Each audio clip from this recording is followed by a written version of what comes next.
this. This is gonna be documented.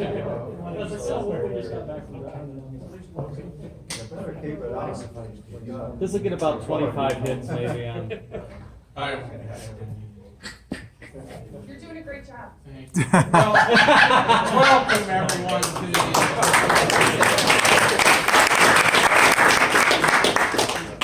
I refer to my notes, but I have not prepared any.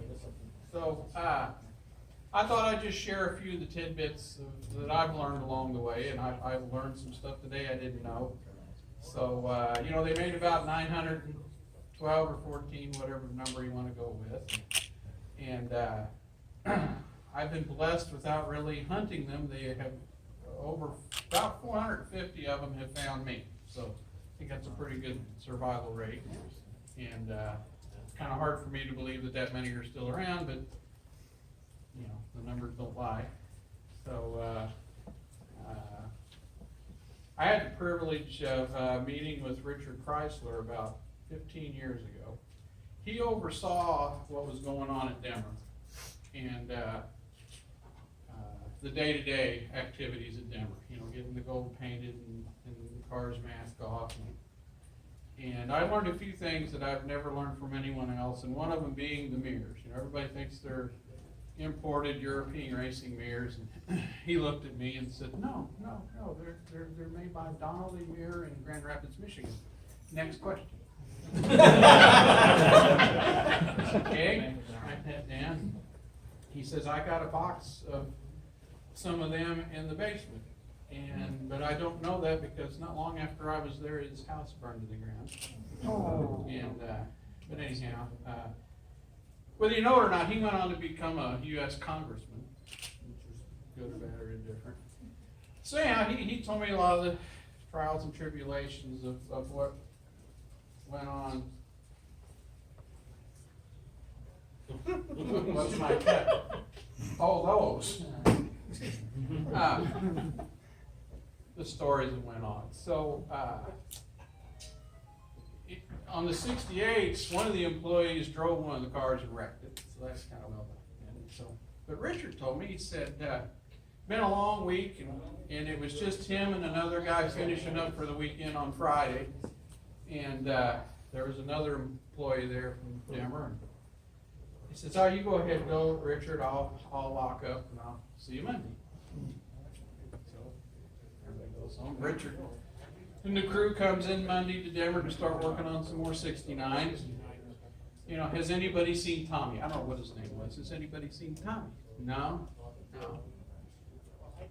That afternoon, they were sending cars back to Oldsmobile to be shipped that were completed, and they couldn't find one of them. So come to find out, this employee that worked late on Friday afternoon, I don't know what came over him, and I don't know the total end of the story, but he decided to grab a Denver credit card and a set of keys to 69 HO, and he hit the road. So they found the car out west somewhere, but it had been either wrecked, stripped, or destroyed. And it was a sold car, so they had to reorder another car and create that for that person.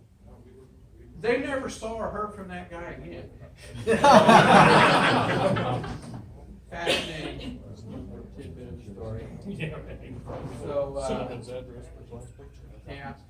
I often get asked, how do you prove? I get a lot of people contact me that's looking to buy these cars. How do I prove it's a real one? We're blessed that out of 900 some odd cars, there's Denver paperwork of some kind or another for 503 of them, which leaves a lot of other cars that there's no documentation for. So please silence all cell phones.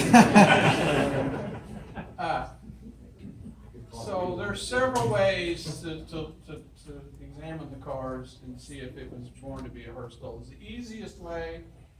A lot of times the motors comes and goes in muscle cars, but the OH transmissions that were exclusive to the 69s have their own serial number on them, and they also have the VIN number stamped on the case. So I'll tell people, If it has an OH transmission and on the other side you dig through the grease and you find a 69442 VIN, that was born in HO. So, but I get the calls, well, Kurt, it don't have the original motor or transmission. Okay. Truth of the matter is, they didn't sell just a whole lot of cameo white and black 69442s.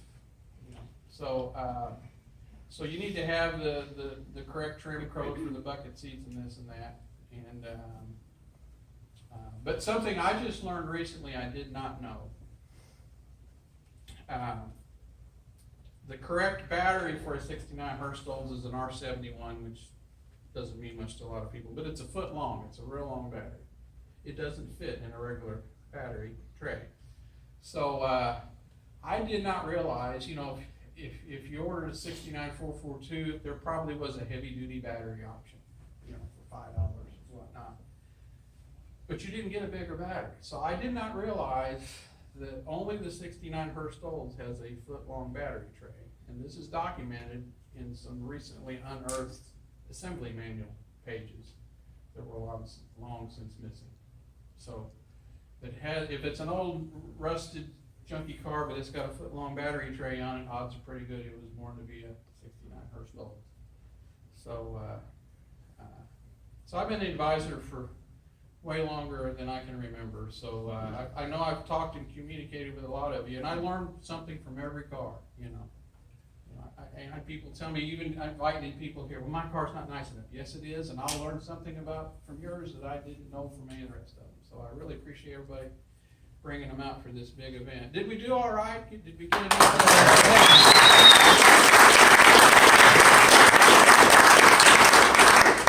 So last night out in the parking lot, you know, so what will be a reason to gather this many ever again? You know, because the 75th's pretty far off. Somebody finally said, perhaps, Kurt, when you pass. Oh.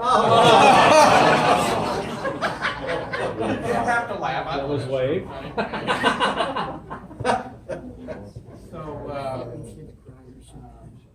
So if anybody's got a question or whatever, I'm open to that.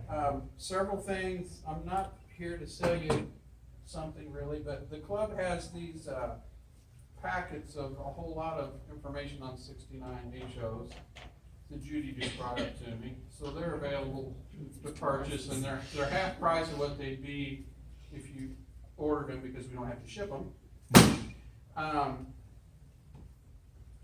I'm way too obsessed with these cars. So there was all this stuff I'm going to show you came in the trunk of every one of these cars out here. So there was a dealer showroom poster, and I'll just tell you, I paid $1,200 for our 69 Hurst, but I didn't have a poster.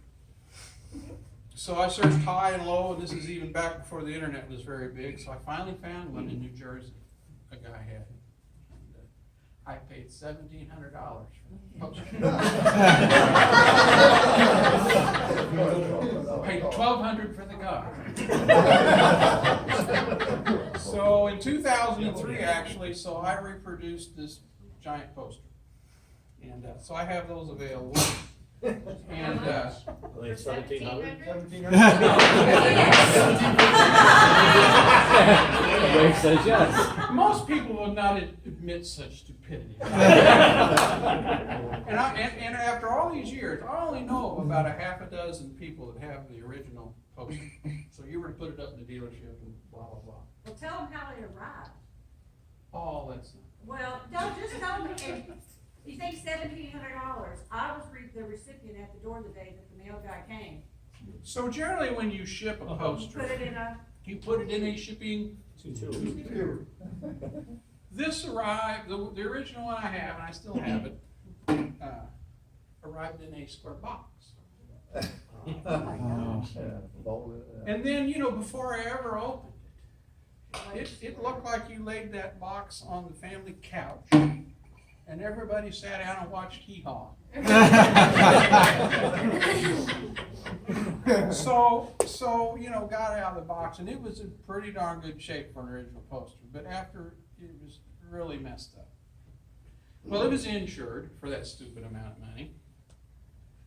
But all UPS was willing to do, I says, well, we'll refund you the money, but we're keeping the poster. Well, that's real productive for what I'm trying to do. So this goes on for months. You know, I'm heartbroken. I've spent a fortune. The people that shipped it, they shipped it via UPS, but they did not ship it through a UPS store. They did it through one of these kiosk places. And they sold you insurance, but it wasn't UPS's insurance, somebody else's. But after many months, and I hate to even rehash all this, so I got talking on the phone finally, and I said, you don't understand, I can't find another one of those posters. You know, I says, well, for us to give you your money, you know, we need the poster. You know, I sob story, whatever. So much to my utter amazement, one day a check showed up for $1,700. All right, you know. But a few days later, the poster showed up at the door. So I at least had one. So, but it's all mangled and messed up, so you can't just copy it and reproduce it. So a friend in the Hurst Club in California that does TV and stuff, he says, I know some guys that can fix that. So I sent him the poster. In a tube? In a PVC pipe. Yeah. Or box. And anyhow, through a friend of a friend of a friend, they photographed it and then digitally cleaned it up. You know, this is kind of back when Photoshop didn't all really exist. And then you find out there's only 2 companies in the country that make posters this big. And one of them happens to be Litho Printers in Indianapolis. So anyhow, long story short, for a considerable more amount of money, I was able to get those reproduced. And so we have those, and I have the original tattered one up in my shop at home. So it all worked out for the better. All right, so also included in the car were 2 poster board license plates. And they were to display on the car in the showroom. You know, I guess it's too much money to make them out of something that would last. So John Kushner, he's here. Is he here? Yes. Yes, hi. He's an original owner, and he had the license plates from when they bought the car new. So I was able to scan those and make them into metal so you can actually put them on the car. So that journey was a lot easier than the plastic. So then there was also 25 little pamphlets that most of you have probably seen that tell about the specs of the car and everything. Well, on top of that was this brochure, which probably not too many have ever seen. And this taught the salesmen, you gotta remember this is 69, how to get the most bang out of the car at your dealership. And you know, it's kind of funny, it's written in kind of hip language of the day. So anyhow, I've only seen like 2 of these. And Judy Badgley had one of them. And that was 20 years ago she showed me this. Of course, it's tattered and been through the mill and everything else. So I just finally decided that we need to tackle this a few years ago. So I put it in the expedient hands of Jeff Meister to digitally clean up the original, which he did a bang-up job, but you know, good things take time, sometimes a long time. But anyhow, we got to that stage, and then we found some little printer in Evansville where we live that would be willing, you know, how many of these would, you know, how many, do you need 10,000? No. So my wife Wave actually found a little mom and pop print shop that would fiddle with something like this, and so we finally have these available. So see me after the presentation if you're interested in any of these items. He's got things to sell. Yeah, I gotta get home, gotta have gas money. Oh yeah, so this is the brochure most of you are familiar Yes. with that came with the car. Yeah. So about the only other thing that came in the trunk I do not have, and I have seen 1 or 2 of, is there was a cute little cardboard display that had these in it. Guy in Canada's got one. I'd have broken his car. In hindsight, I wished I would have. I've never seen another one, but anyhow, so that's everything that came in the car. So does anybody have any questions Oh, well, here we, yes, sir. Is there any, do you have any background on the rear spoiler on a '69 Hurst and the fact that they showed up on the Rally 350 and it was an auction? Who, was it Oldsmobile that started that, Demmer, you know, that kind of thing? Somebody at Oldsmobile saw a Cessna airplane at the Lansing airport. It must have had some sort of wingtips like that. That's the story I've always heard and thought, man, that might look cool on a car. So the Rally 350 was supposed to be the 1970 Hurst Olds, and that never really happened. So, so somebody kind of copied that from a Cessna. I don't know what model of Cessna. If you give me a while, I'll Google it. And find it. But that's how that came about. And then it was on the Rally 350s, and then it was an option in 70 and 71, I think, and then a dealer installed for 72. I think it says the 172. Probably so.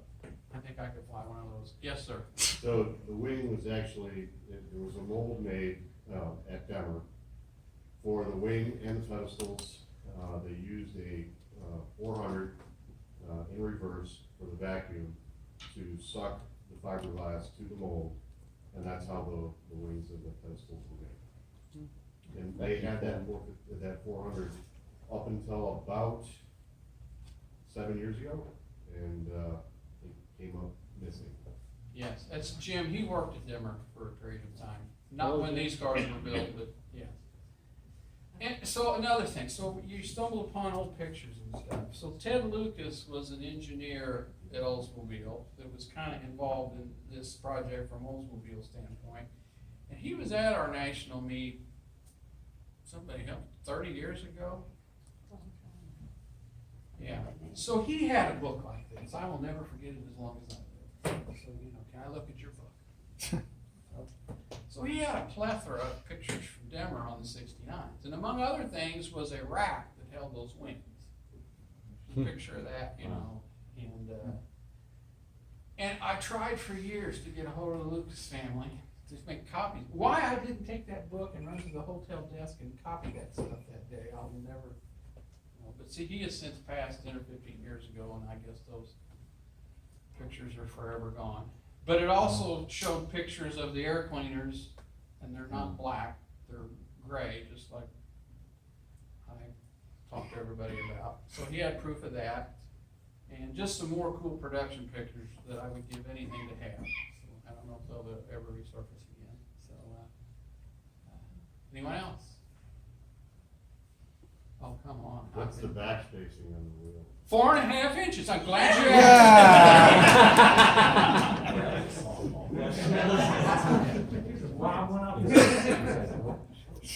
I tell you what, I have so much fun helping folks restore their cars and stuff. But there's a guy here, Lloyd. Hi, Lloyd. Stand up, Lloyd. He calls me. You know, we finally met here, but his dad bought one in 71. 72. Yeah, and you know, we appreciate people that store their cars indoors. But Lloyd's dad's only problem with his formula for preserving the car indoors was that he put it in a dry fertilizer shed. So if you know anything about fertilizer, it is very corrosive, whether it touches anything or not, just being enclosed. So anyhow, I love Lloyd calls it, you know, over the years. Kurt, what color are the headliner bows in your car? Well, they're color coded, Kurt.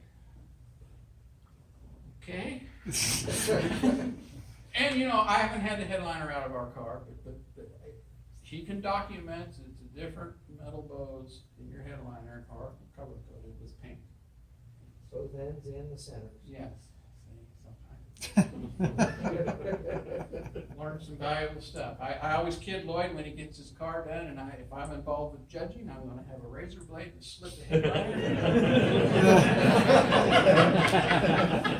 Don't put it past me. Yeah, so, it's just been a lot of fun. I like helping people get the cars painted in the right colors, and we way over restore these cars, me included. So if I paint ours again, they didn't take nothing off to paint those cars at dimmer, the gold and the black and the grills. You just grabbed your roll of masking tape, the Lansing Business Journal, whatever the newspaper was, and started masking. And, so to do them right, that's the way you need to do them today. So, anyhow, has any of this helped any of you, or have I just bored you? Well, we're fine. It ain't a hell of a lot cooler in here than it is outside. So, see, now I feel like I'm letting everybody, really, you don't have any more questions? You're so good, you just answered everybody's Everybody's question. Yeah. Big one, Kurt. Yeah. Yes, sir. No, the You 69. don't have one, but go ahead. Well, sir. I got a little bitty one. Yeah. The 69 prototype that's out there, Yeah. was that the original color that was painted, or was it originally painted a cameo white like the others? Okay, well, I can tell you this, I've made a lot of mistakes in my life. First of all, the Golden Web, I knew about that car for years, I could have bought it, I don't have it, Ron Cryer has it. So that car out there, that prototype car, that car found me 20 years ago. Serial number's way too low. And I never saw the car though, these guys up in Michigan had it, had restored it. And all they would tell me was, it's no numbered, nothing is right, but he says, we restored it, it looks like it was always a 69 Hurst Gold. I said, I don't know what to tell you, I never saw it in person. So what I have learned about the car was, so that is the car that had all that tusks and stuff on it. When they got done finalizing the design, that car was made to look like all the rest, with evidently the exception of painting it pearl white. So it belonged then to some GM executive or somebody that worked for GM for a couple of years. And in 1972, the people that had drove those cars for a couple of years that worked for the company turned them back into GM, and they have a used car auction. I really don't know how it all works. But that car and another one showed up, were sold through the GM auction, and a dealership in southern Wisconsin got two of them.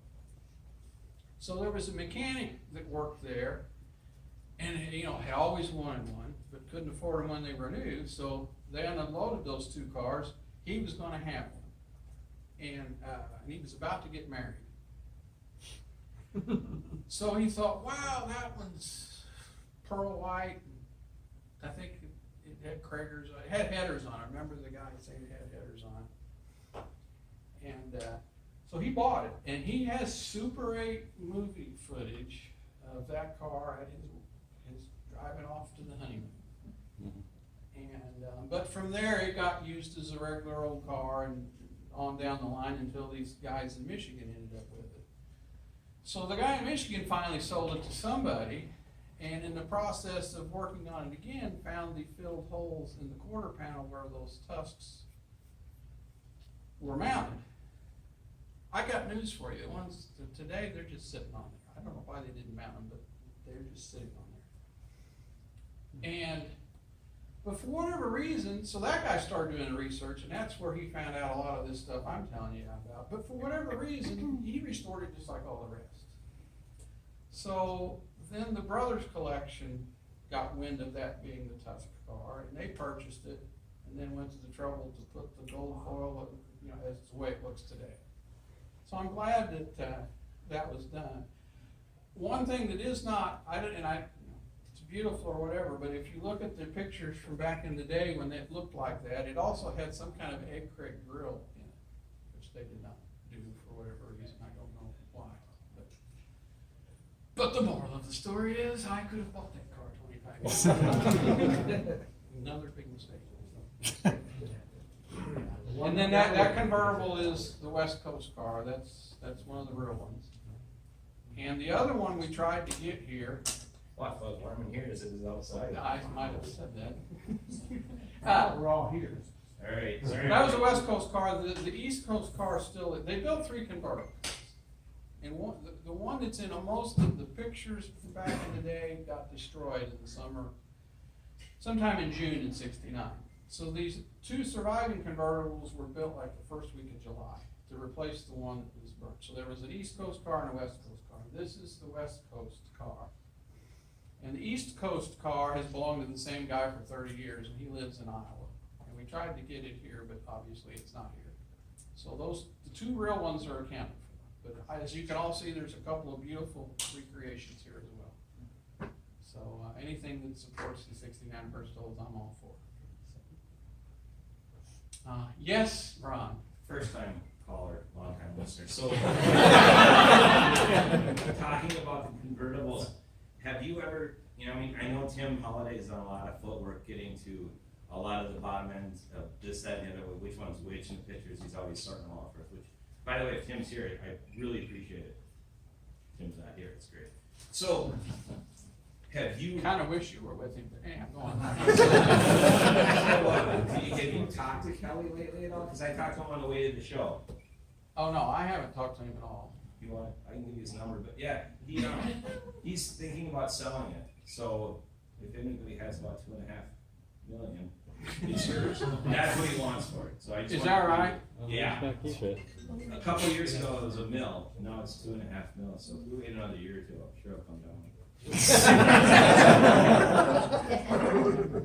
Yeah, the one that's here, I won't say, it brought a lot of money, but not that kind of money. And this one here was really rough. I mean, it was a California car, but it had been clobbered here and there and yonder. But, and I, back to my mistake stories. The guy that had this convertible tried to sell it off and on over the years, and sometimes it was a really, really high price. One day, about 30 years ago, he called me and said, if you can come up with this amount of money today, you can have it. Another mistake in my life. So, if we're doing it again, I would apply. Any more things that warm my soul about anything? Tell us again about the golden web, sorry. Oh, so the golden web. Well, I won't get it right, so that I'll never hear this. Well, I'm glad I'm here to educate. I knew about that, I've known about that car forever. So the original owner, it's well documented, most of you've seen, bought it new in Pennsylvania. And right away he drag raced it and this, that, and the other. He worked at a power plant or something. Yep, Armco. And so a year and a half after he bought it, he'd just like to meet this punk today. Somebody cheated, both sides. And I'm not talking just kind of, they gouged it. And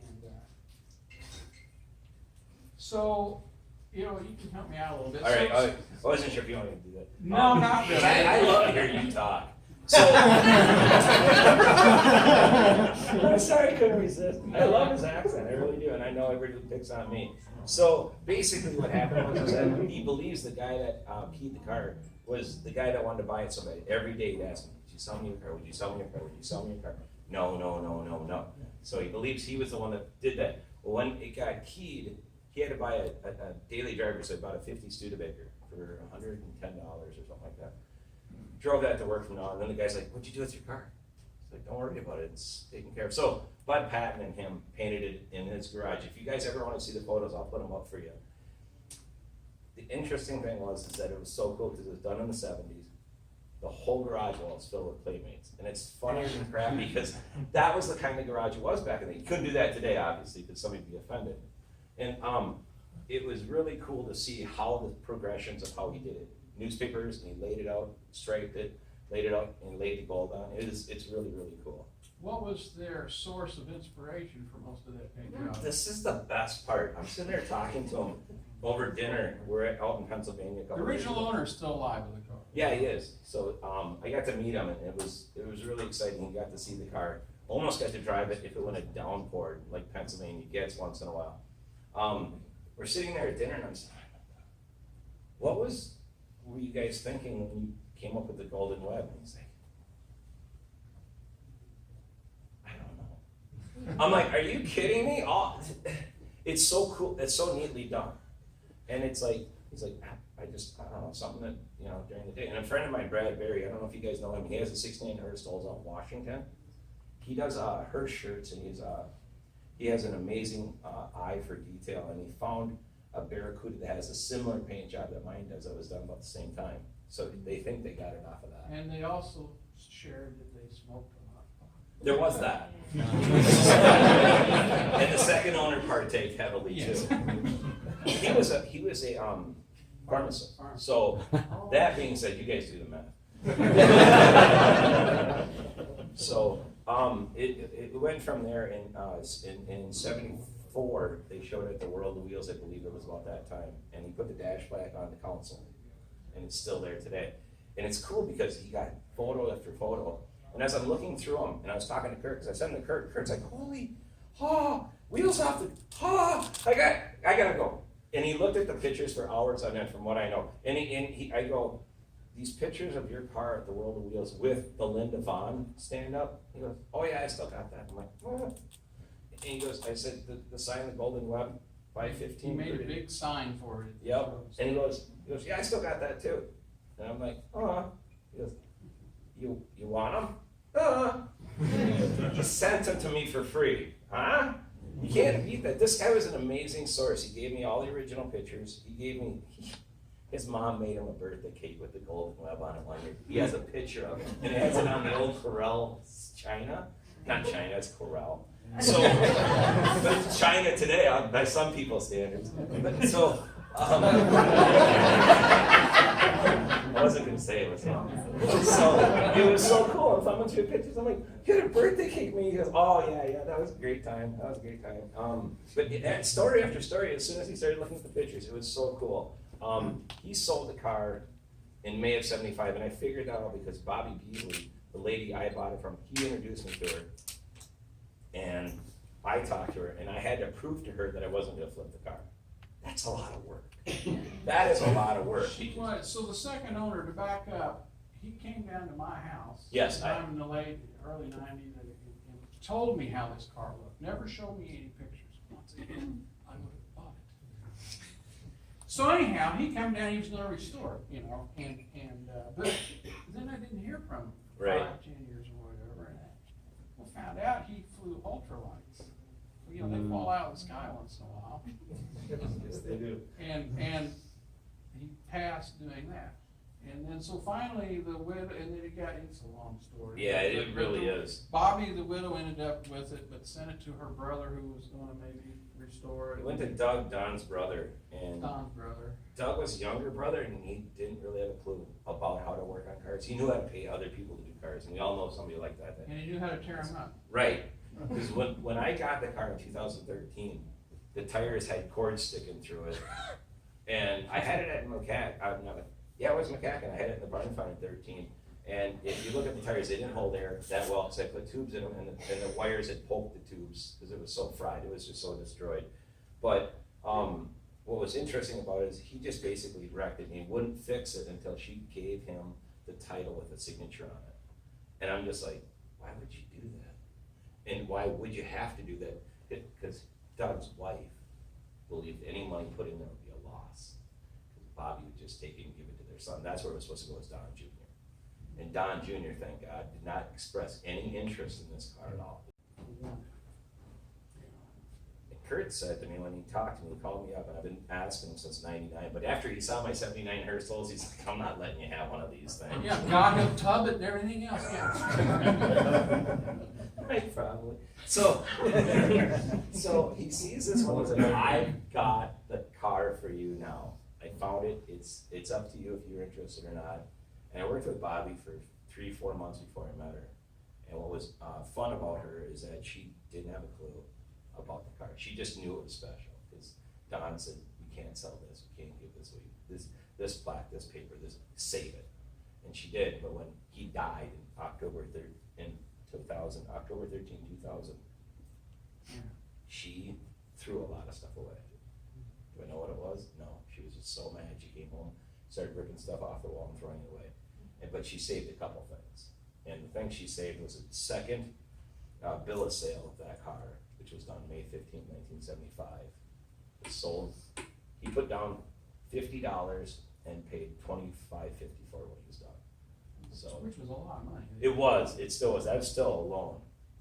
I mean, I can tell you the day that he got the car, it was so cool because when Larry got the car, he borrowed the money from his parents, but his parents are dead set against it. So I don't know how that works, it's kind of wishy-washy, they're gonna give them the money, but we're against this, so. It was really interesting, but I got to sit bill of sale on that, it's kind of fun to look back and talk to him about it, so, She's since passed. yeah.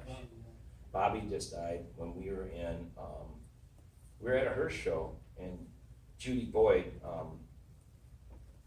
Don's older sister, called me and says, I'm You going. thought I was gonna bore you to death. Well, if you're interested, we could open a door too, because it's nicer outside. So, just saying. So, when she passed, it was during the Hurst show, and Judy, it was in Pennsylvania. She was supposed to come see the carnival for ride. She has not had a chance to do that, but last year, or 2 years, last year I took care of that, and it was a lot of fun to have her mom see it. It's a big, huge fight in the family of how I got it. Everyone wants to know who the F I am, how the F, how this, how that. And I blame it all on Kurt, so I just set it there number. So, is there any questions? Where I live. Nothing, good deal. Thank you, Kurt. The original owner of our car was here this weekend. Yeah, I saw him. I have one question, I don't know if you would know the answer to this or not. I'll make one up. For people that have worked with you, trying to verify the originality of their car and so on, of those people that you have talked with, what percentage would you guess that are still numbers matching 69s that are still, 10%? You know, the engine attrition's pretty high. Well, they're muscle cars. Ours is no example. I drag race our car, but I have no worries because the original owner took care of the original motor under warranty. Thank you. Doug and Judy's, under my mom and dad's, their motor lasted 6 days. Or no, through the weekend, the second one lasted 6 days. Wow. It's funny. So people have today, how many had air conditioning versus not? All I can tell you is the survival rate of these like 450 cars that have found me, it's about 50-50. But I truly believe that only maybe a third of them were optioned with air originally. But air conditioned cars generally led a better life because they weren't bought to be dragging cars like a lot of them. So I don't know. So a lot of the air cars have the original motors. So, I probably all more than likely, probably 20% of them have original motors. I've not done anything. Those hydromatics held up really well. Yeah, for as high, our car's on its fourth motor, but the original transit's still in it. And I tore up half the motors myself, once again. I know the feeling. Any more questions? Yes, one, right? Oh, yeah. I'll tell you what, if ain't nothing else, this car has brought fun to my life since June of '83. I could have never asked for more. Really great. Yeah. Any other questions or, yes, sir. Did all of them come with D heads or was there some C heads? Well, that's another, as time has gone on, my opinion is they were all intended to have them, D-heads, but, the lines weren't computerized and stuff back in the day, so when your car came by, there just might have been C's in the engine room when they put it together, but the intent was for them all to have D's, I'm convinced. I rarely find a completely untouched car that doesn't have D's, even if it's, air conditioned. I only know of one that has C heads. That's Troy Johnson's in Minnesota. And that's a prototype. It is a prototype, yeah. And he had that at the 100th birthday. He drove it. But he also drove it to Kansas when you guys had it on there. So in the original, this book I have in anybody's field, this is all stuff from '69. There is no modern day materials in this book. So you talk about boring yourself to tears, this book.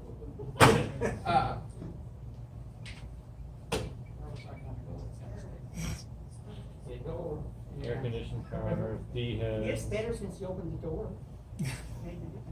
The heat's on me, I don't feel any better. Yes. So you've verified a lot of cars from people over the years, but how many have been fake over the years? Well, now let's not use that term because there's some tribute cars here. Oh, right, but I mean, people are still trying to verify, no, I'm saying, but someone's trying to verify it, just being sold. Authentication challenge. No. You know- If somebody's trying to buy one or has one, and they think it's real, or the seller's saying it's real, how many have turned out to really not be real? even though Well, you they're know, hard to it's see? like a lot of muscle cars. To clone or tribute a car till you can't tell the difference from a real one, not many people go to that level, first of all. So most of the time when it's in question, it's pretty easy. But, you know, there's folks that can build, so if you find a serial number within the right range of the production time, you know, if you really wanna build one that nobody could ever be the wiser, it's possible. But I don't think there's too, you know, the cost to do that is so high, you just as well buy a real one. It's kind of the way that is. Does that answer your question, or does that make it worse? No, I was just curious if you had a few, you know, if you kind of counted like, oh, you know, 5 or 6 of them were fake or something. Oh, yeah, there's a lot of convertibles in this country. But very few are like the two that are here, that are. That's really true. nice. Like Yeah, a lot you of said people. earlier, like you said earlier, the cameo white with black buckets and a 442, they're just, I've never seen one, honestly, that wasn't a Hurst Olds. I don't know if you have, but I've never seen one. Very, very few, so the odds are pretty good that that's what they turned out to be. Right. And they were all made in Lansing? Yeah. Yes, that's,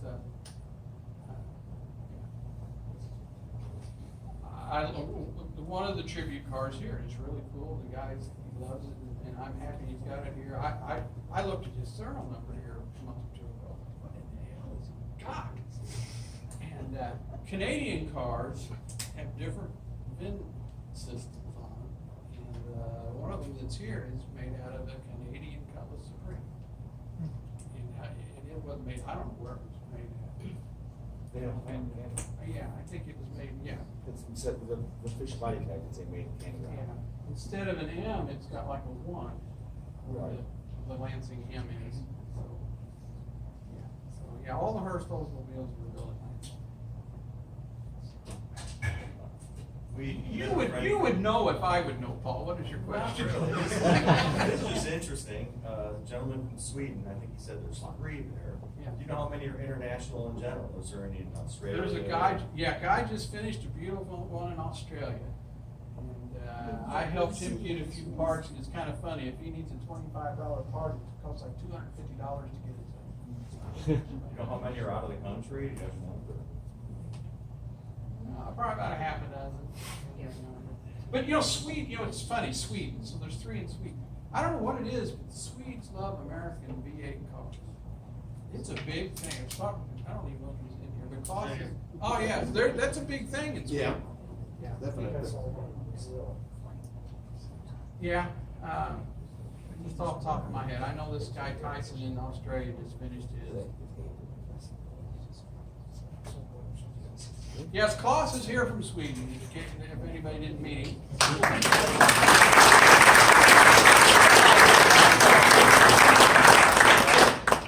But he's not blind. I'm trying to get everybody's signature that has a 69 Hurst Olds that's here today, that has a car here or not. I just asked for your signature and a Hurst dash black number. If you don't have that, you have your Denver number. But I'd like to have this in my garage wall, so if you guys are interested in signing it, I'd like that very much. Thank you. For everybody to sign it, thank you very much. No. Yeah, anything else? So we're holding up the, yes, ma'am. Do you know what the coldest recorded temperature is for a car with air conditioning? Yes, 38 degrees.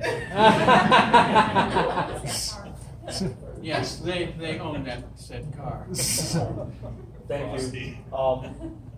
Thanks, Kurt.